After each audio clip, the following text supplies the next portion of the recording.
The disease of the modern mind is this: you are never enough, never complete, never allowed to rest. From childhood you are told, be someone, go somewhere, achieve something, as if your very being were an error that needs constant correction. The world teaches you to become, to chase, to strive, but in that chase, something is always missing: you. You lose yourself trying to be something other than what you are. You learn to perform. You smile when you want to cry. You run when you want to sit still. You say yes when every part of your being is screaming no. You collect titles, followers, possessions, validations, but they never fill the silence you carry within. You decorate the mask, forgetting the face beneath. You become addicted to effort, addicted to self-improvement, addicted to the illusion that peace is somewhere else, out there, just beyond the next success, the next relationship, the next spiritual trick. But peace is not a reward. It is your nature, ordinary, effortless, already present. You don't need to become anything. You only need to remember, and remember this: the most extraordinary thing you can do in this world is to be fully, humbly, joyfully ordinary. You have been told your entire life, this is good, that is bad.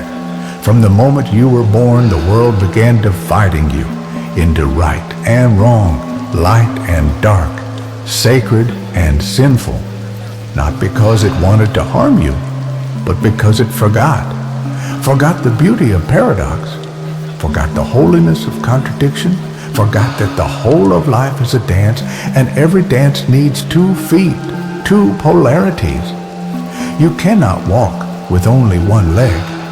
You cannot live with only one side of your being. The light is beautiful, but it is beautiful because the dark exists.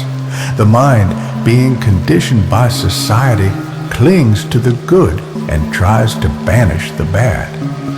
But this is like trying to inhale without ever exhaling. It's like trying to sing only one note, never allowing the melody to breathe. You were not meant to be half a song. The moment you say this part of me is wrong, you begin the war within. And that war is silent, invisible, but it consumes all your energy. You become split, divided, constantly at odds with yourself. No peace can grow in such a battlefield. The battlefield may be dressed in fine clothes, but inside, the civil war never ends. You smile on the outside, but tremble within, because deep down, you are rejecting life. Not life out there, life in here. The parts of you that feel too wild, too dark, too angry, too lustful, too lazy, these become your prisoners. But prisoners never vanish, they haunt. What you repress becomes your shadow, and the shadow is not evil.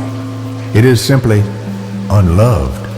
It is the part of you that was never kissed, the part of you that needed to scream but was told to be quiet, the part of you that longed to dance naked in the rain but was told, behave, and so it waits.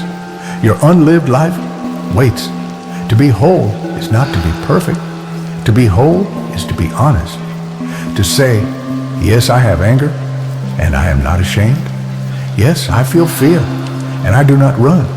Yes, I have desire, and I meet it with awareness. This is the path of integration, not to fight the opposites, but to dance with them. Heaven and hell are not places. They are states of inner relationship. If you are constantly trying to amputate parts of yourself, you live in a kind of hell. But when you begin to embrace, even just a little, the totality of who you are, a door opens, a softness returns. You are no longer at war. This is not an invitation to act out every impulse. It is an invitation to see, to become so present, so silent, so still, that nothing within you frightens you anymore. You become the witness, and the witness does not judge. The witness allows. A man once came to me and said, "I am trying to destroy my ego." I laughed. "You and your ego are having a fight, but who is fighting whom? The ego fighting the ego? You're just changing costumes." Ego is not destroyed by violence. Ego dissolves in awareness. In the light of presence, all falsehood fades, not because you force it, but because you see through it. In this space, there is no good, no bad, only clarity, only being. And in that being, tremendous love arises. Love for the whole, love for the imperfect, love for the contradiction, because you finally realize you are not the mind's categories. You are the vastness in which all categories arise and fall. You are not the label. You are the sky. And the sky welcomes both the thunder and the sunlight, both the storm and the rainbow. When you stop choosing sides within yourself, life begins to flow again. You feel lighter because the burden of judgment is gone. You feel freer because you no longer have to pretend. And slowly, the world outside starts reflecting your inner wholeness. Your relationships deepen. Your creativity blossoms. Your joy returns, not because you are perfect, but because you are finally real. So I say to you, don't strive to be good. Strive to be true. Let your light shine and let your darkness dance beside it. They are both children of the same cosmos, and the cosmos does not make mistakes. From childhood, you are given a name, and with that name, the performance begins. You are not simply allowed to be, you must become. Become good, become smart, become polite, become successful. You are taught how to behave before you are ever taught how to feel. You are handed a script, a costume, and a smile. And slowly, unconsciously, you begin to forget. Forget the nakedness of your essence. Forget the spontaneity of your being. Forget the wild child that laughed for no reason, wept without shame, and danced without rhythm. That child was not broken. He was simply unprotected, and the world does not welcome the unprotected. So, one mask after another, you build the persona, the mask of the achiever, the mask of the lover, the mask of the spiritual seeker. Even that becomes a performance, trying to be humble, trying to be silent, trying to be awakened. All efforts of the ego in disguise. What is a mask? It is something you put on in order to be seen a certain way. It is a survival strategy. But survival is not living. And one day you wake up and feel an emptiness. Not because something is missing, but because you are missing. Buried under layers of performance. Buried under applause and expectations and roles that no longer fit. Buried under should and must and be a good person. And yet your soul is wild. It does not want to be good. It wants to be real. You are not here to live someone else's version of you. You are here to remember the original face. The face you had before the world told you who you were. And that remembrance begins with rebellion. Not an outer rebellion with violence, but an inner rebellion of honesty. To say, this is not who I am. To say, I am tired of pretending. To say, if I must lose everything to find my truth, let it be lost. Because only in losing the false can the real arise. The false self cannot be perfected. It must be surrendered. You cannot polish a mask and expect freedom. You must dare to take it off. And yes, it is terrifying, because the mask has become your face. You have worn it so long that you have forgotten there is anything beneath it. But something in you knows. Something in you is still alive, still untouched. A spark that cannot be buried. And that spark is calling you now. It may come through breakdown. It may come through heartbreak. It may come through failure or sickness or loss. But in that crack, light enters. And for a moment, the mask slips. And you glimpse something so raw, so vulnerable, so real, that it terrifies and liberates you at once. That is the beginning. People think enlightenment is adding something, adding wisdom, adding rituals, adding mantras, adding crystals and chants. But truth is not addition. It is subtraction. It is what remains when the false is peeled away. When you sit silently and watch, you begin to see all the ways you are not living, only performing. You laugh when you don't feel like it. You nod when you want to scream. You agree to avoid being alone. You hide behind politeness, behind productivity, behind purpose. And you wonder why peace never arrives. Peace is not found in the improvement of the mask. Peace is born when you drop the need to wear it, to sit naked with yourself, to weep without explaining, to feel without apologizing, to be seen, not as a role, but as a presence. And it takes great courage, because the world rewards the mask. It gives promotions, likes, followers, relationships, all for playing the part. But the soul does not care for rewards. It longs for truth. And truth is dangerous because it dismantles everything false. It strips away every layer of safety. It leaves you exposed, but also it leaves you alive. The most alive people I've ever known are not the most polished. They are not always graceful or popular or composed, but they are present. And in their presence, you feel your own truth awakening, because truth is contagious. One person standing bare inspires another, and slowly the world shifts, not because you changed it, but because you stopped pretending. So I say to you, be willing to be misunderstood. Be willing to be rejected. Be willing to walk alone for a while, because the price of authenticity is high. But the cost of faking is your life. The real you is not perfect, but the real you is alive. And that is enough, more than enough. There is a silence we fear, an emptiness we run from. We fill every gap with sound, with movement, with distraction.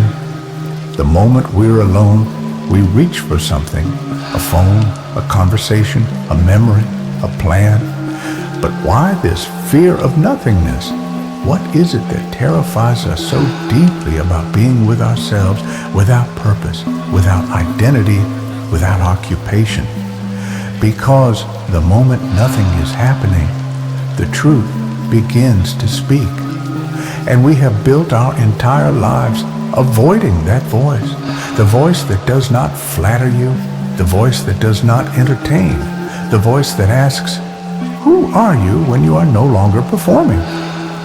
From childhood, we are taught to accumulate knowledge, titles, experiences. We are rewarded for being busy. We are praised for being productive, to do more, to be more, to become someone. And no one tells you the one who seeks endlessly has forgotten who he already is. Emptiness is not the absence of life. It is the source of life. Before a flower blooms, there is emptiness. Before a note is played, there is silence. Before a breath is taken, there is stillness. Creation arises not from effort, but from the fertile space of nothing. But we are afraid, because nothingness means we cannot hide. In silence, your mind cannot lie to you. You begin to see the masks fall away, the ego tremble, the desires lose their grip. You begin to see the raw truth, unpolished, unfiltered, unashamed, and that is terrifying. We would rather keep dancing on the surface than drown in the depth. We would rather be anxious and occupied than still and honest. We would rather be chasing dreams than facing shadows. But in avoiding the void, we also avoid ourselves. You cannot discover who you are in the noise. You can only remember in the space between thoughts. You are not your name, not your job, not your story. You are that which is aware of all of it. And that awareness lives in the emptiness. The mind will tell you it is boring, that stillness is wasted time, that if you are not achieving, you are falling behind. But ask yourself, behind whom? Towards what? For how long? You will never arrive where you are truly seeking by running further into distraction. You will only arrive when you stop. Stop running, stop fixing, stop performing. And in that pause, something ancient returns, a knowing, a presence, a peace that was never lost, only ignored. The emptiness you fear is not a void, it is a mirror. It reflects not what you want to see, but what is true. And if you can remain, even for a moment, it begins to transform.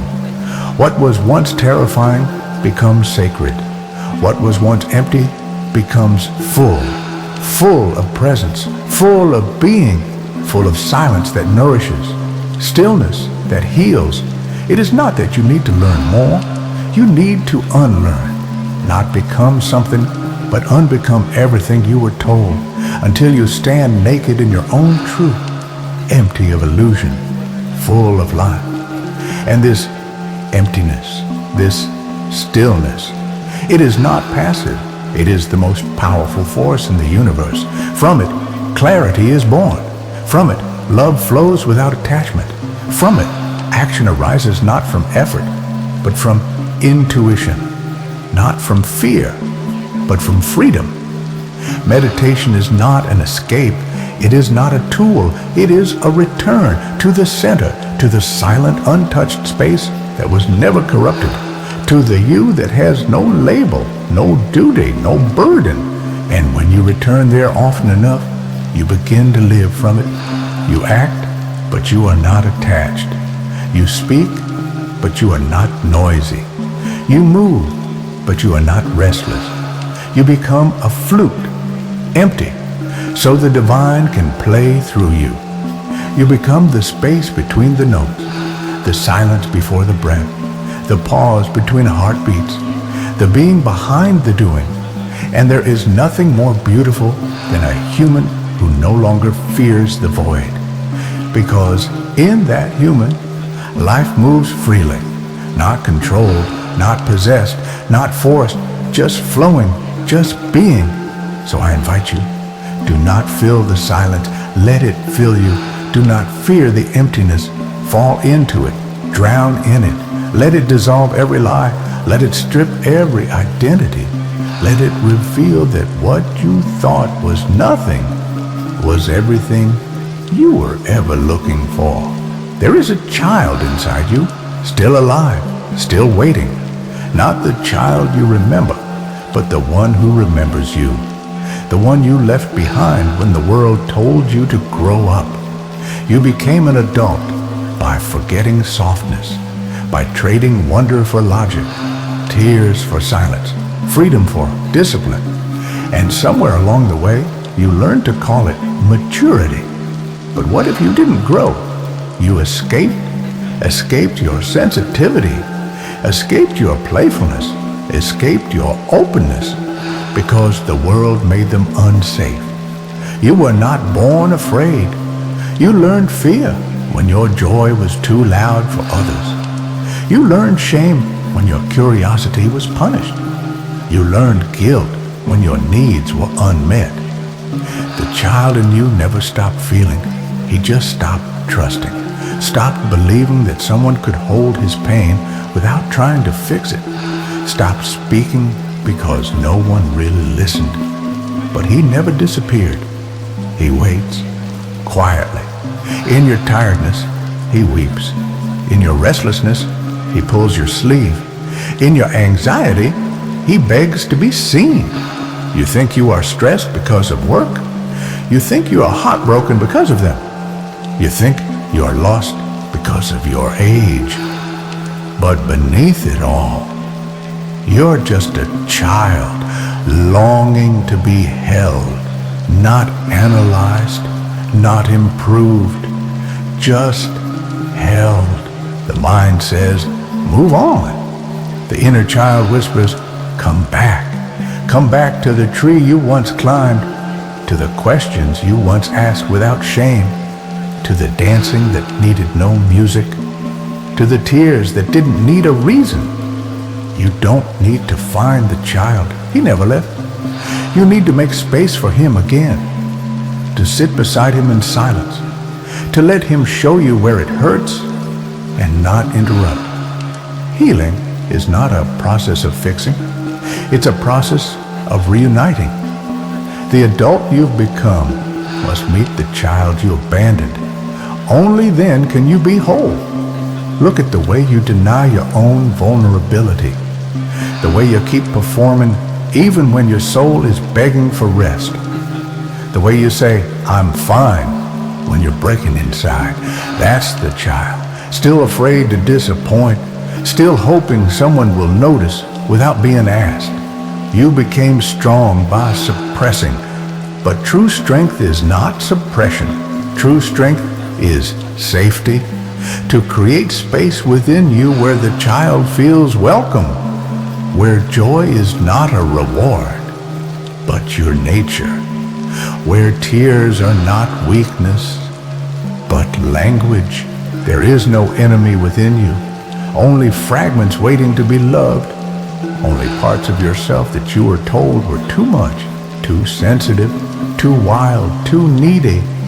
But these are not flaws. These are gifts that were misunderstood. The most rebellious thing you can do in a world obsessed with performance is to feel, to slow down, to get quiet enough to hear the child again. He doesn't speak in big words. He speaks in sensations, in longings, in silence. Sometimes he wants to scream.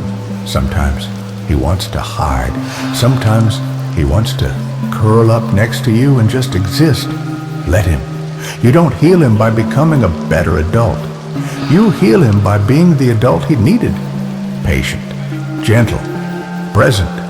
Ask yourself, if your inner child sat across from you right now, what would he say? What would he ask for? Would you rush him? Would you tell him to get over it? Would you distract him with a phone, a drink, a task? Or would you kneel down, open your arms and say, I see you. I'm sorry. I'm here now. You are not broken. You are buried. Beneath the layers of expectation, trauma, and noise, a child still breathes, still believes, still waits. And when you remember him, when you reclaim him, you don't just heal. You come alive. You laugh like you forgot you could.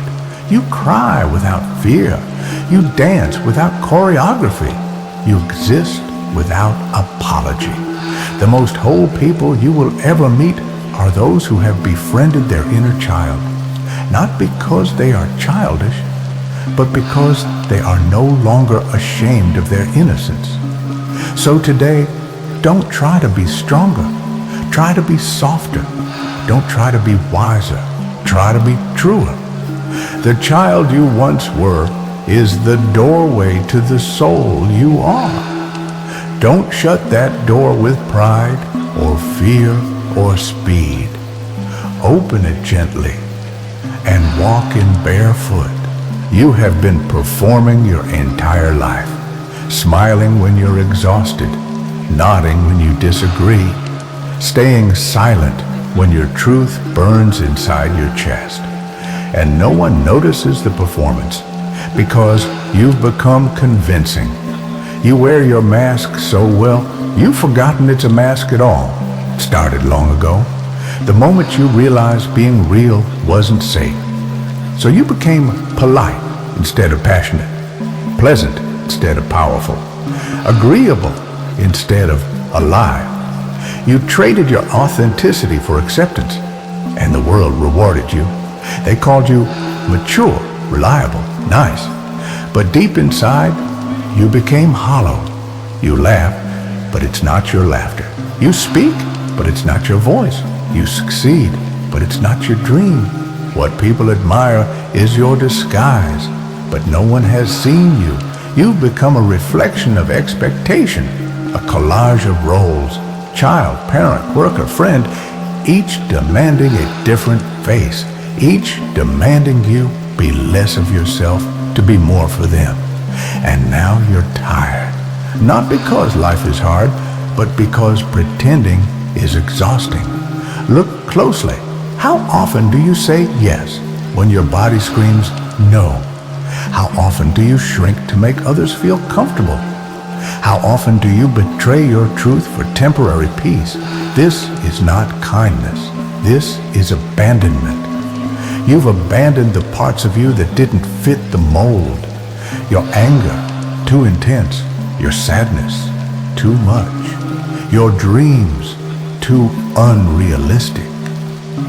And so, you buried them deep, out of sight, out of reach. But nothing stays buried forever.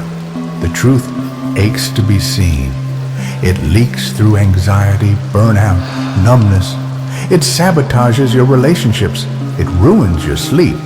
It cries out in silence until you can no longer ignore it. You think you need to improve yourself. But self-improvement is often just mask polishing. What you truly need is to take the damn mask off. And that is terrifying. Because the mask gave you belonging. It gave you protection. It gave you an identity. But it also became your prison. And freedom always feels like loss at first. You will lose admiration. You will lose comfort. You will lose illusions. But you will gain something far more precious, yourself. To be real is to be vulnerable. To be vulnerable is to be powerful. Because nothing is stronger than a person who no longer fears being seen. Imagine living without performing, speaking when you mean it, saying no without guilt, crying without apology, laughing without restraint, loving without fear. This is not fantasy. This is your birthright. But to return to it, you must pass through the fire of unmasking. You will disappoint people. You will trigger their discomfort. You will be misunderstood, and that is okay. You are not here to be liked. You are here to be real. Realness is not perfection. Realness is presence, messy, honest, raw. And in this realness, you will attract souls who can meet you maskless, conversations that nourish, relationships that don't require performance, moments that feel like home. You don't need to be more. You need to be you, and that is more than enough.